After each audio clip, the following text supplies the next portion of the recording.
Assalamualaikum warahmatullahi wabarakatuh. Alhamdulillah kita ketemu lagi pada pertemuan yang ke berapa ini ya, ke-5 atau ke-6 untuk materi tentang di mata kuliah agama. Saya sudah menyiapkan satu video tentang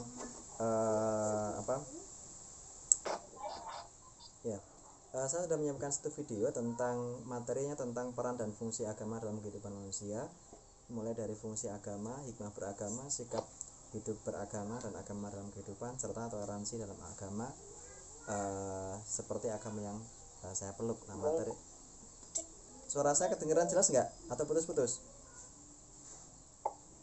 Kedengeran Pak. Oke, jelas ya. Oke, baik. Saya ulang lagi ya. Iya Pak. Untuk pertemuan kali ini, kemarin saya sudah menyiapkan satu video yang sebetulnya mau saya sampaikan pada hari Rabu kemarin. Materinya tentang peran dan fungsi agama dalam kehidupan manusia, mulai dari fungsi agama, hikmah beragama, sikap hidup beragama, kemudian agama dalam kehidupan, dan toleransi beragama dalam agama yang saya peluk. Nah, materi tersebut sudah saya buatkan videonya, nanti akan saya share materi videonya, kemudian Anda semua bisa melihat video di YouTube tersebut dan bisa belajar di situ. Nah, kemudian untuk hari ini saya akan menyampaikan materi selanjutnya ya. Adapun materi yang kita bahas ini ada kaidah atau kena agama dalam manusia. Poin-poin pentingnya ada 4 poin yang akan kita sampaikan. Yang pertama mulai dari pengertian manusia, kemudian yang kedua komponen penting dalam diri manusia, terus yang ketiga tugas manusia dengan agama, dan yang terakhir adalah proses kejadian manusia menurut agama. Yang pertama, pengertian manusia. Apa itu manusia? Begini, kalau dalam perspektif biologis ya, manusia itu adalah makhluk hidup yang termasuk bagian dari kingdom animalia. Jadi manusia itu masuk dalam kingdom animalia, artinya ya manusia itu ya hewan, manusia itu ya binatang.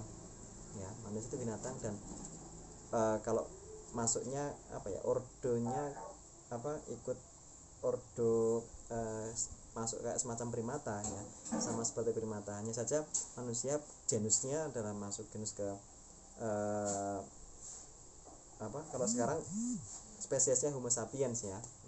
Nah, yang membedakan manusia dengan binatang yang lain adalah kemampuan manusia dalam dua hal ya. Perbedaan mendasar antara manusia dengan binatang itu terletak pada dua hal ya.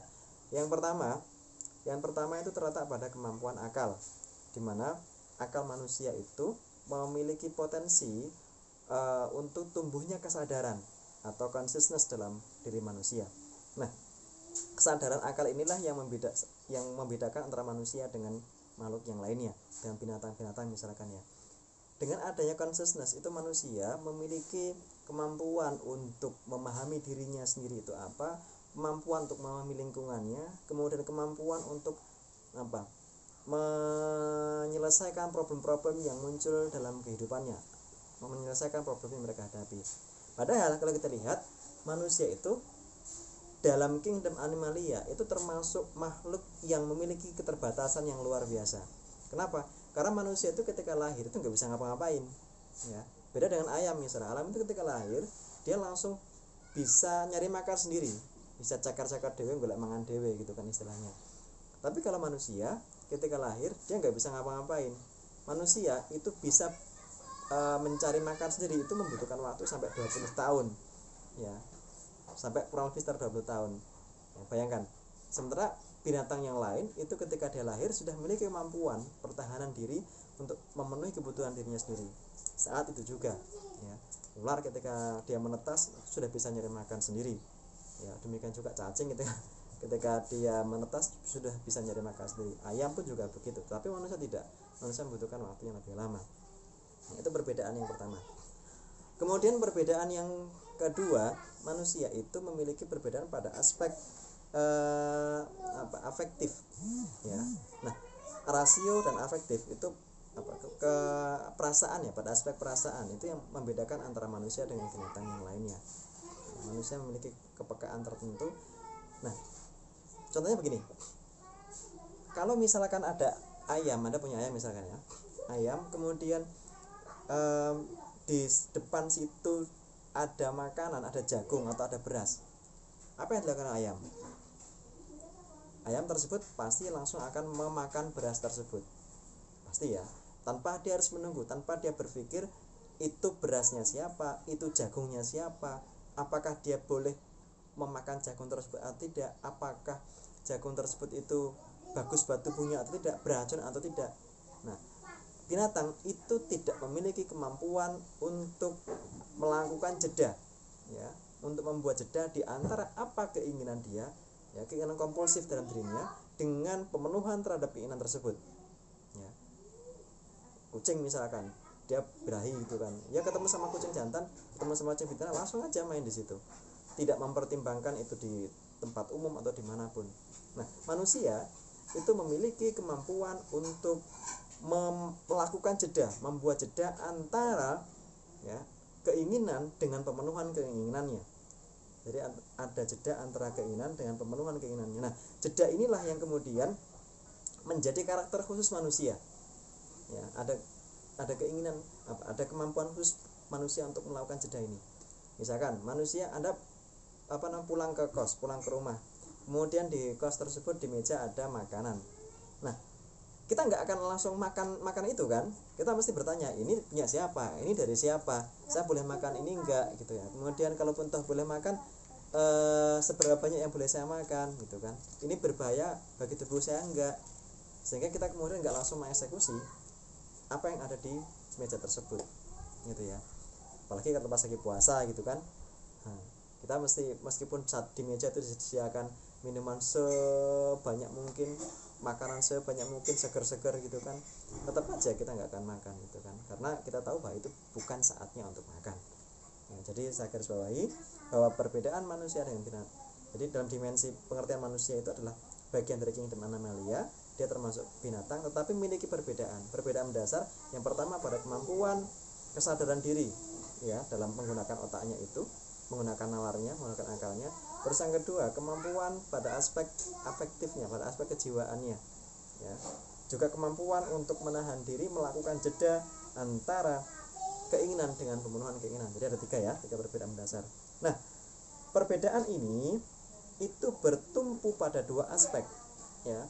Aspek yang pertama pada aspek kognitif atau pada penaran, yang kedua pada aspek spiritual, pada aspek jiwa psikisnya, ya, pada aspek jiwanya psikisnya, sehingga manusia itu memiliki kemampuan, ya, dianugerahi kemampuan untuk memikirkan hal-hal yang tidak dipikirkan oleh binatang, ya.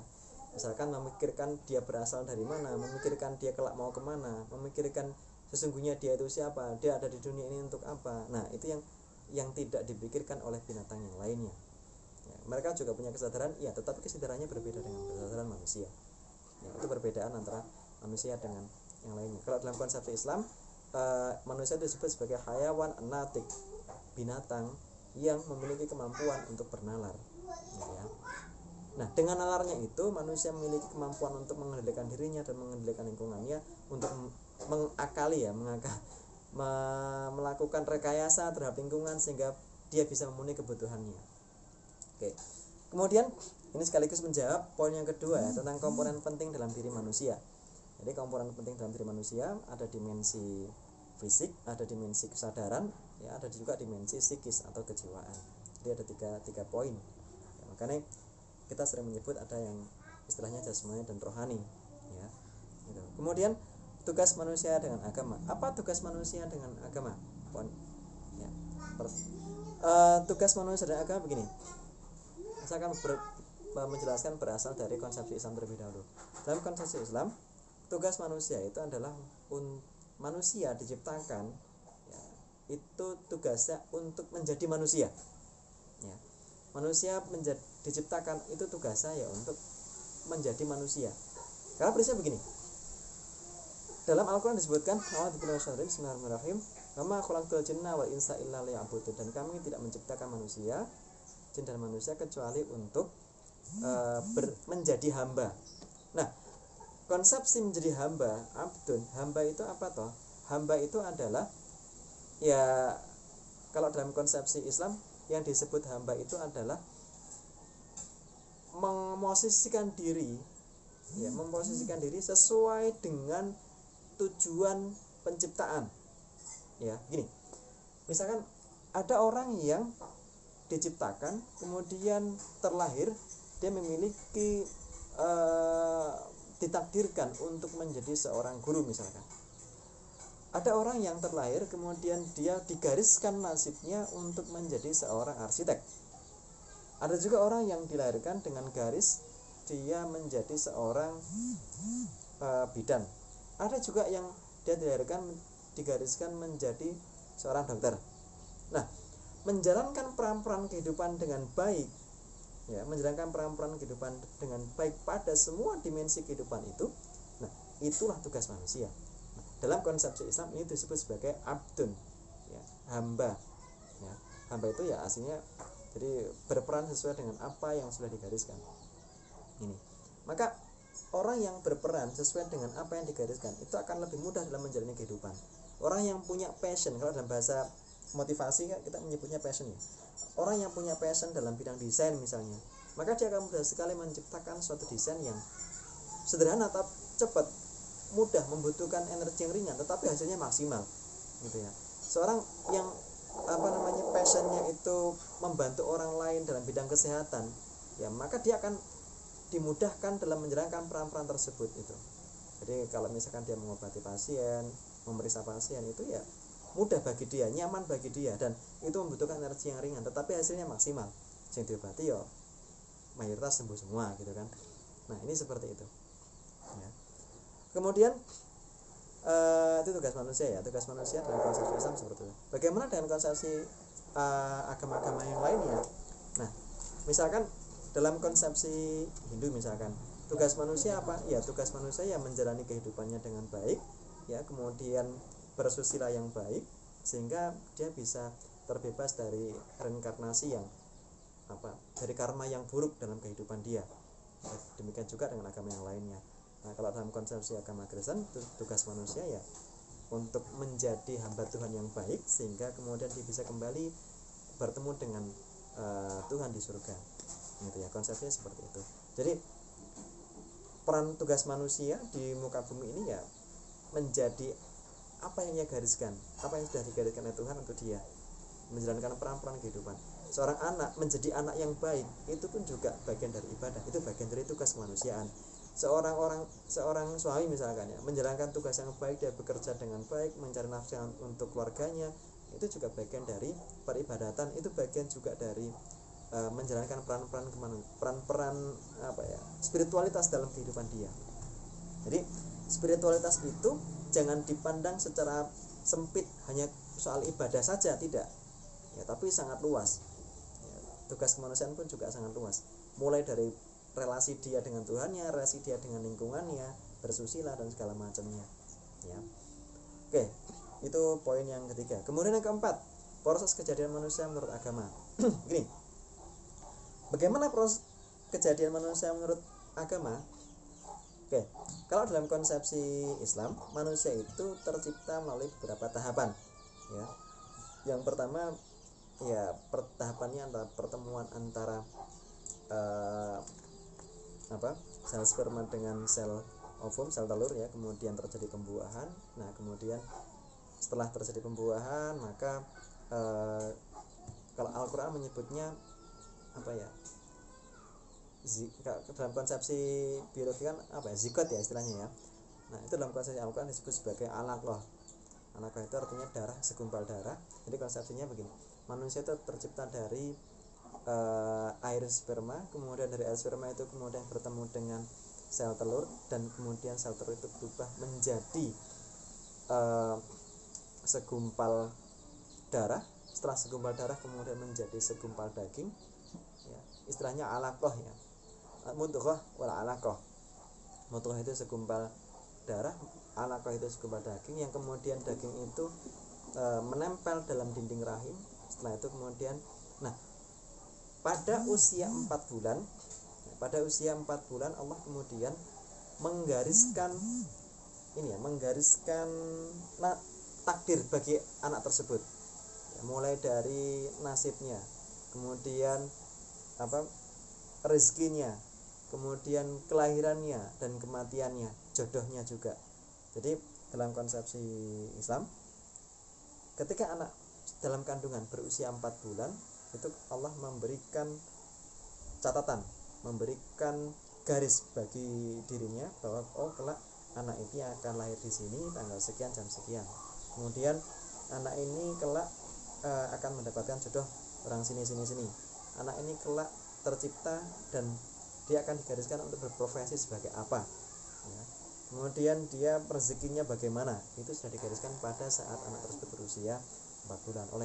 Karena itu biasanya di kalangan masyarakat mereka mengadakan selamatan pada usia 4 bulan ya. Selamatan ngapati kalau di Jawa atau di beberapa wilayah yang lain ada selamatan seperti itu. Nah, kemudian ketika berusia 7 bulan, nah ada konsepsi di kalangan agama Islam misalkan, ya itu saatnya anak tersebut mulai siap untuk berpindah ke alam lahir. Ya, makanya ketika usia 7 bulan diadakan selamatan untuk mendoakan anak tersebut, menyongsong anak tersebut. Gitu ya. Baru kemudian anak tersebut lahir. Nah, begini. Dalam konsepsi agama, anak lahir itu diibaratkan seperti buah di pohon. Ya, seperti buah di pohon. Buah itu di pohon itu dia mulai dari pembuahan. Ya, dia kemudian penyerbukan pembuahan sampai kemudian buah itu menjadi besar, menjadi tua dan menjadi masak. Nah, buah ini akan jatuh saat ia sudah masak. Ya, kalau belum saatnya masak maka dia tidak akan jatuh kecuali dipetik. Demikian juga proses persalinan manusia, kelahiran manusia. Ketika anak yang dalam kandungan tersebut belum cukup umur, ya, maka anak tersebut ya belum akan lahir. Ya, tapi ketika anak tersebut sudah cukup umur, maka dengan sendirinya biidznillah anak tersebut akan saatnya lahir, maka dia akan lahir dengan sendirinya.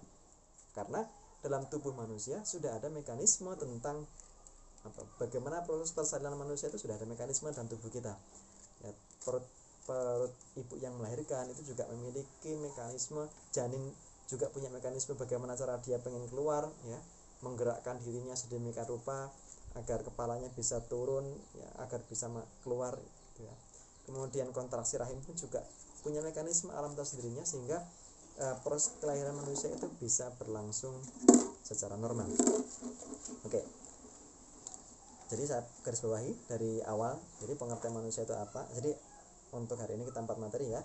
Yang pertama pengertian manusia. Manusia adalah haiwan anatik, binatang yang memiliki kemampuan untuk bernalar, memiliki kesadaran, juga memiliki psikis atau memiliki jiwa. Ya. Kemudian karakternya yang pertama dengan adanya kesadaran manusia memiliki perbedaan, bisa bernalar, bisa berpikir untuk kepentingan dirinya, untuk kepentingan lingkungannya, untuk merekayasa lingkungan untuk demi kepentingan dia. Nah, oleh sebab itu dengan adanya potensi nalar ini manusia dituntut untuk mendayagunakannya demi kemaslahatan bersama. Ya, kemudian potensi selanjutnya adalah potensi berupa psikis. Dengan potensi psikis ini manusia bisa menemukan sisi relasi hubungan dia dengan Yang Maha Kuasa. Oke. Kemudian yang kedua, komponen penting manusia tadi ya, ada yang berupa nalar, kemudian yang kedua berupa psikis atau jiwa ya, pada aspek spiritual. Kemudian tugas manusia dalam agama, tugasnya yang pasti dan prinsip adalah memposisikan diri sebagai hamba yang baik ya, memposisikan diri sebagai hamba yang baik ini ya menjalankan tugas dia dalam relasi antara dia dengan Tuhannya, juga dalam relasi dia dengan lingkungan sekitar, juga dalam relasi dia dengan lingkungan-lingkungan terdekat di sekitarnya, baik pada hubungan yang bersifat horizontal ataupun hubungan vertikal, baik pada hubungan dalam skala kecil, dalam skala keluarga, ataupun dalam skala yang lebih besar dalam dunia kerja atau bahkan dalam masyarakat yang lebih luas. Oke. Kemudian proses kejadian manusia itu dimulai dari sel sperma, kemudian yang bertemu dengan sel sel telur, kemudian terjadi pembuahan, dan di situ kalau dalam bahasa Islam disebut sebagai mudghah ya, segumpal darah, kemudian segumpal darah itu menjadi segumpal daging, istilah Islam disebut sebagai alaqah. Nah, kemudian dari situ segumpal daging kemudian berkembang menjadi janin yang sempurna. Nah, ketika sudah cukup umur maka dia akan terlahirkan dengan mekanisme alam tertentu yang memungkinkan bagi dia untuk terlahir secara normal, karena dalam tubuh manusia sudah ada mekanisme khusus yang sudah diciptakan oleh Maha Kuasa. Oh, saatnya lahir ya lahir, gitu ya. Karena prosesnya seperti itu. Baik, ini materi yang dapat saya sampaikan. Dari sini ada yang mau didiskusikan, silakan langsung saja bertanya. Langsung saja dinyalakan mikrofon dan boleh bertanya.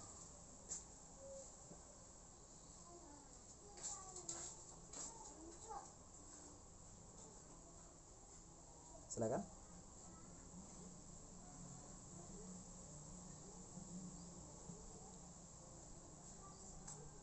Ada yang ditanyakan? Dwi Okti, Irul. Assalamualaikum. Pak, Waalaikumsalam. izin bertanya, Pak. Silakan, Irul. Izin bertanya. Kamera dimatikan aja kalau sinyalnya susah. Bagaimana pendapat Bapak mengenai ya kamera mati. Bagaimana pendapat Bapak mengenai teori Darwin yang mengatakan manusia dari monyet, berasal dari monyet? Sekian, Pak. Terima kasih. Oke. Baik, Irul Hans. Ada lagi yang lain?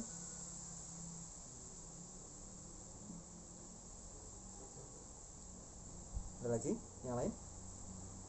Oke. Saya sedikit jawab ya. Begini.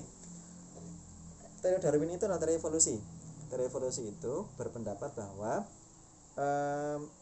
alam semesta, makhluk hidup itu mengalami serangkaian perubahan menyesuaikan dengan perubahan yang ada di lingkungan sekitarnya.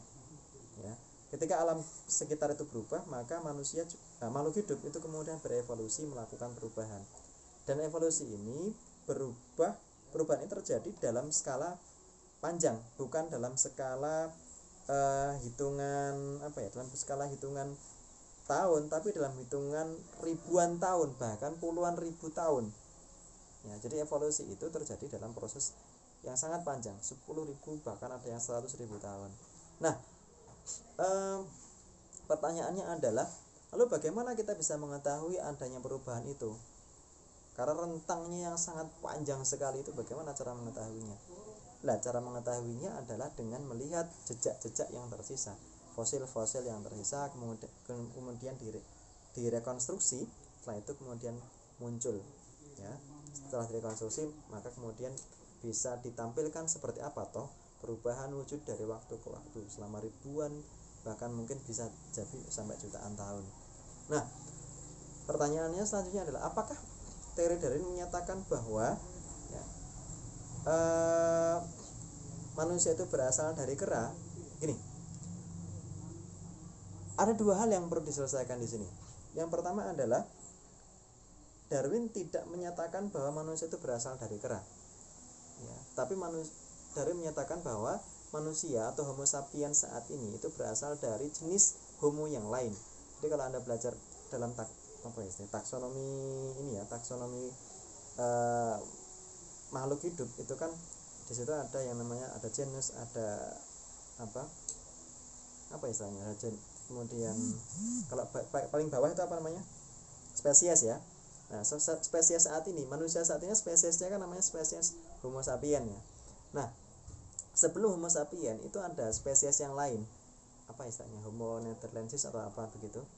Nah, ini bukan kera ya, ini bukan monyet gitu ya, tapi ini adalah leluhur manusia ya. Gini, monyet itu adalah istilah yang digunakan untuk menyebut primata ya, primata. Nah, dan itu monyet yang kita sebut sebagai monyet itu adalah primata modern ya, primata modern yang kita kenal saat ini. Itu istilah awam untuk menyebut primata modern. Nah, kemudian istilah awam untuk menyebut Homo sapiens itu ya manusia. Nah, dalam konsepsi teori evolusi itu manusia tidak berasal dari kera, karena itu dua jenis yang berbeda, itu dua spesies yang berbeda ya, meskipun memiliki kemiripan. Nah, tetapi dalam kalau ditarik 10.000 tahun atau 100 juta tahun sebelumnya ya, manusia itu berasal dari Homo neanderthalensis atau apa begitu ya. Tapi ini bukan kera Terus apa istilahnya? Ya Homo neanderthalensis gitu kan. Terus Homo neanderthalensis apa? Ya itu Homo neanderthalensis, itu istilah yang digunakan menyebut leluhur manusia pada 10.000 atau jutaan tahun yang lalu gitu ya. Jadi di perlu digarisbawahi adalah sebetulnya teori Anda kalau baca Origin of Science, Origin of Species itu Darwin tidak menyebutkan bahwa manusia berasal dari kera, tapi menyebutkan bahwa manusia berasal dari spesies yang berbeda yang merupakan produk evolusi gitu ya. Nah, terus bagaimana sikap kita terhadap teori seperti itu? Ya, sejauh teori itu bisa dibuktikan secara ilmiah, ya kenapa tidak untuk diterima gitu kan. Cuma selama ini memang masyarakat memahami secara kurang tepat, dianggapnya bahwa teori evolusi itu menyatakan bahwa manusia itu berasal dari kera, padahal bukan kera gitu ya. Tapi gambarnya kok mirip kera, mirip tapi itu bukan kera, tapi itu adalah leluhur manusia gitu ya. Terus bagaimana agama melihat hal itu ya, bagaimana agama melihat teori evolusi? Gini, ada beberapa pendapat ya. Saya pakai perspektif Islam terlebih dahulu. Dalam Islam sendiri pun ada beberapa yang beberapa sikap terhadap teori evolusi. Ada yang menerima, ada yang menolak. Ya. Yang menolak, ya, yang menolak menyatakan bahwa, wah, nggak mungkin itu manusia berasal dari makhluk yang lain, karena konsepsinya dalam Islam itu ya manusia itu berasal dari Nabi Adam alaihissalam ya, sebagai leluhur manusia, bukan dari Homo neanderthalensis atau homo yang lainnya gitu ya. Ini dalam konsepsi Islam yang menolak teori evolusi. Mereka menyatakan ya manusia berasal dari Adam, dan Adam itu diciptakan sebagai manusia seutuhnya, sama seperti manusia yang ada saat ini gitu ya. Itu satu pendapat yang menolak teori evolusi. Mereka menyatakan ya nggak mungkin manusia berevolusi dari makhluk lain, karena faktanya dalam konsepsi ketuhanan, dalam konsepsi keislaman dinyatakan bahwa manusia itu berasal dari Nabi Adam, leluhur manusia, bukan dari makhluk yang lainnya. Itu pendapat yang menolak. Tapi ada juga pendapat yang mencoba untuk menerima teori tersebut. Landasan argumentasinya apa? Landasan argumentasinya adalah begini. Dalam surat Al-Baqarah dinyatakan bahwa ketika Allah menciptakan Nabi Adam alaihissalam, para malaikat itu menolak. Ya, para malaikat menolak. Kenapa menolak? Karena begini. Wa idz qala rabbuka lil malaikati inni ja'alun fil ardi khalifah. Qalu ataj'alu fiha may yufsidu fiha wa yasfiku dima wa nahnu nusabbihu bihamdika wa nuqaddisu lak. Qala inni a'lamu ma la ta'lamun. Wa 'allama Adama al-asma'a kullaha thumma 'aradahum 'alal malaikati faqala inni anbi'uni bi asma'i haula in kuntum shadiqin. Nah, wa idz qala rabbuka lil malaikati inni ja'alun fil ardi khalifah. Ketika Allah menitahkan bahwa Allah akan menciptakan khalifah di muka bumi, ya, para malaikat menolak. Kenapa para malaikat menolak? Karena ya, ataj'alu fiha may yufsidu fiha wa yasfiku dima. Para malaikat menolak. Ataj'alu fiha may yufsidu fiha wa yasfiku dima. Apakah ya Allah, apakah engkau akan menciptakan makhluk yang akan merusak bumi? Ya. Pertanyaannya, di sini jelas bahwa dalam ayat tersebut dinyatakan bahwa para malaikat itu sempat protes dengan Allah karena rencana Allah menciptakan manusia di muka bumi ini. Nah, kenapa mereka protes? Mereka menyatakan bahwa kalau menciptakan manusia, toh nanti mereka akan melakukan kerusakan. Pertanyaannya, lah malaikat itu tahu dari mana? Malaikat tahu dari mana kalau kelak itu akan ada kerusakan di muka bumi yang diakibatkan oleh manusia? Tahu dari mana? Nah, kemudian dari sini ada mufassir yang memberikan penjelasan bahwa jangan-jangan para malaikat itu tahu bahwa sesungguhnya sebelum manusia ini ada, dulu bumi ini sudah ada makhluk yang lain, sudah ada penghuninya, sudah ada makhluk cerdas lain yang tinggal di bumi ini. Ya, kemudian makhluk itu punah. Nah, dari sini kemudian dipahami bahwa sesungguhnya di bumi ini itu dihuni oleh beberapa makhluk yang mengalami perubahan. Ada orang yang hidup, ada makhluk yang hidup kemudian mengalami perubahan dan kemudian dia punah. Ya, kemudian tapi ada juga makhluk yang terus bertahan hidup seterusnya. Ya.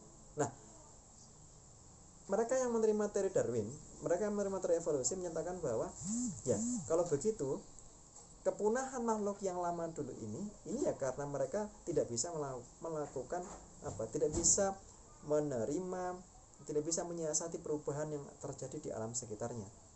Istilah tidak lolos dari teori evolusi, gitu ya. Nah, makhluk yang bisa lolos evolusi maka dia akan terus bertahan sampai sekarang.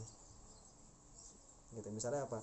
Misalkan ya hiu purba gitu kan. Hiu purba kan ada. Hiu purba yang sekarang masih ada gitu kan.